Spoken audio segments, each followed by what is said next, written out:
E aí, pessoal, tudo bom? Vamos falar um pouquinho hoje sobre suspensão de contrato de trabalho. Isso aí é algo que está, na cabeça de todo mundo hoje, o que fazer e como que isso daí é feito, tá? Então nós vamos debater um pouquinho sobre esse assunto nesse vídeo aqui. Meu nome é Fúvio Porto, sou sócio da empresa Contábil Clemente Porto, e vou dar um pouquinho sobre essa situação hoje para vocês. Então a suspensão de contrato de trabalho, ela hoje está válida, né? Houve uma discussão aí sobre essa legalidade ou não dela, mas ela é válida hoje. Então tem entendimento e o judicial também entendeu essa situação, que ela era necessária, né? Como que ela funciona? Então o empregador ele pode dar suspensão de contrato de trabalho com uma antecedência de 48 horas antes, ou seja, a gente está falando aí de 2 dias antes dessa suspensão começar a valer. Tá? E aí você pode ter essa suspensão por até 60 dias e você pode fazer por 2 períodos também, tá? Pode ser de 30 e depois ser renovada por mais 30, completando aí no máximo de 60 dias.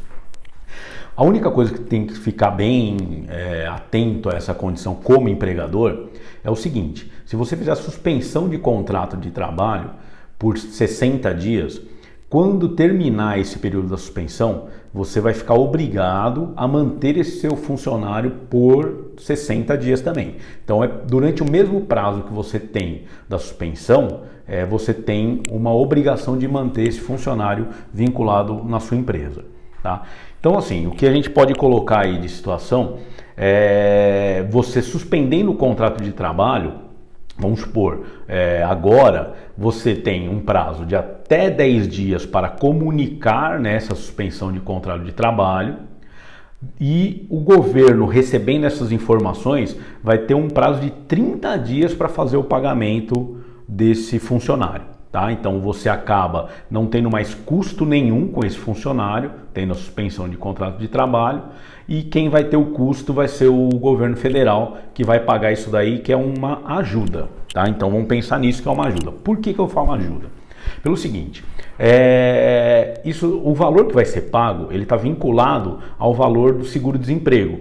Tá? Então o valor do seguro-desemprego, ele vai de um salário mínimo, que é R$ 1.045, ao limite dele, que é R$ 1.813,03. Então, se você suspender o contrato de trabalho de um funcionário seu que ganhe mais do que isso, tá? Ele tem que entender que ele vai receber o limite de R$ 1.813,03. Tá? Isso é uma ajuda, ele não vai estar trabalhando, ele não está vinculado durante aquele tempo na sua empresa e ele vai receber uma ajuda do governo por não ter nenhuma renda. Tá? Existe também uma distinção aí, que é o seguinte: se a sua empresa faturou menos de 4.800.000, no ano de 2019, você pode suspender o contrato de trabalho e o governo vai pagar 100% desse valor aí que a gente falou. Tá? Então você não vai pagar absolutamente nada e o governo vai arcar com esse percentual de 100% limitado a esses valores que a gente comentou. Já se a sua empresa tem faturamento superior a 4.800.000 no ano de 2019, o governo vai pagar 70% desses valores básicos que a gente comentou e você, como empresa, vai ter que pagar 30% do salário dele, do salário efetivo. Tá? Então, assim, vamos colocar uma situação, tá? Uma pessoa que receba aí R$ 5.000 de salário. Né? Então você vai pagar 30% como empresa para esse funcionário, então você vai pagar R$ 1.500, né? Que é os seus 30%, e os 70% que ele vai receber a título de ajuda do governo vai ser um valor do seguro-desemprego. Então o limite que ele vai receber lá de seguro-desemprego é de R$ 1.269,12, porque é 70% do teto, né, do seguro-desemprego. Tá? Então, assim, vai acontecer uma queda no valor de renda dessa pessoa? Vai, de fato vai. Tá? Por isso que a gente tem que pensar que isso daí é uma ajuda. A pessoa não está trabalhando, tá? Ela não está nativa. Então, ela está recebendo um benefício. Isso é um auxílio. E esse valor que a empresa está pagando, né, nesse exemplo que eu falei aí de 1.500, porque ela tem faturamento elevado, esse valor ele não é tributado para INSS, não é tributado para fundo de garantia, tá? Nem para imposto de renda. Então ele é considerado uma verba indenizatória, ele é uma ajuda mesmo. Então isso não vai pesar, né, fora o valor efetivamente, não vai pesar nos custos tributários para a empresa. Tá? Então a empresa não vai pagar INSS sobre isso, não vai pagar fundo de garantia sobre isso e o funcionário também não vai ter uma retenção de INSS e nem o pagamento de imposto de renda se fosse o caso. Tá? Então a gente tem que deixar bem claro que isso aí é uma ajuda do governo, né? E então a pessoa não está trabalhando. Tá? Então não vai ser o mesmo rendimento que o seu funcionário vai ter, mas isso é uma medida a ser tomada para ajudar no caixa da empresa. Primeiro porque às vezes você está sem faturamento, você não tem atividade hoje, né? Algumas empresas estão sem atividades hoje. E segundo, que você vai preservar o emprego dessa pessoa. Então isso tem que ficar bem claro, tá? Para que não crie essa distorção aí da pessoa falar, mas eu recebia tanto e agora não vou receber. Exato, mas você também não está trabalhando. Tá? Então isso é um acordo.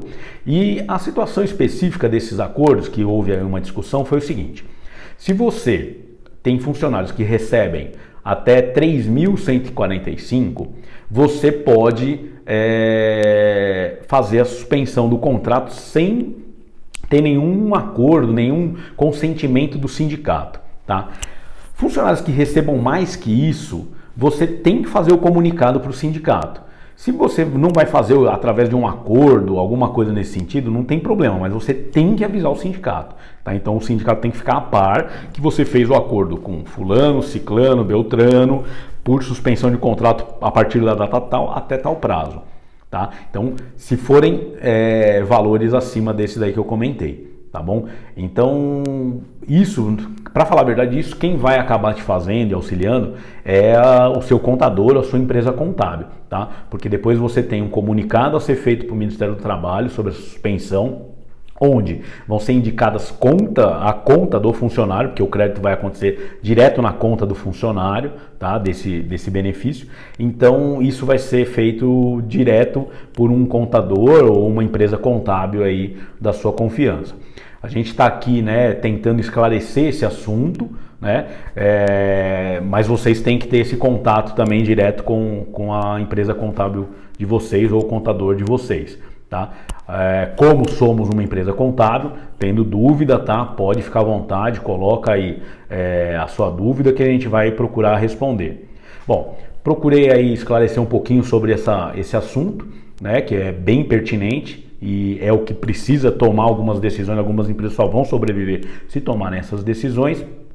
E à medida do possível a gente vai trazendo mais assuntos importantes aí para vocês, tá? Aproveita, se inscreva no canal para poder acompanhar, clica no sininho realmente para poder ter essa condição de receber nossas novidades aí.